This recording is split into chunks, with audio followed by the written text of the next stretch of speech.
আসসালামু আলাইকুম এভরিওয়ান। এখানে রান্না করছি জালি কুমড়া দিয়ে মুরগির মাংস দিয়ে। প্রথমে দিয়েছি তেল, তারপরে দিয়েছি পেঁয়াজ কুচি, 1 চামচ আদা রসুন পেস্ট, সাথে দিয়েছি স্বাদমতো লবণ, এলাচ লং দারুচিনি তেজপাতা, 3 পিস কাঁচামরিচ টমেটো ফালি আর চিকেনগুলি দিয়ে ভালোভাবে কষিয়ে নিয়েছি। ধনিয়া জিরাও দিয়েছি, কিন্তু এখানে আমি কোনো লাল মরিচ ইউজ করিনি।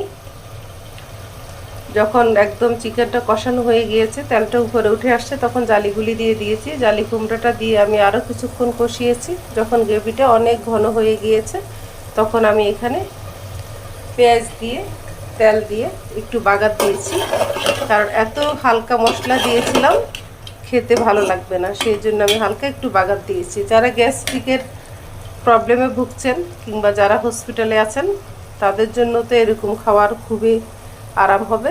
আশা করি হতাশ হবেন না, ট্রাই করতে পারেন। সবাই ভালো থাকবেন, ভালোবাসা, অবিরাম, আল্লাহ হাফেজ।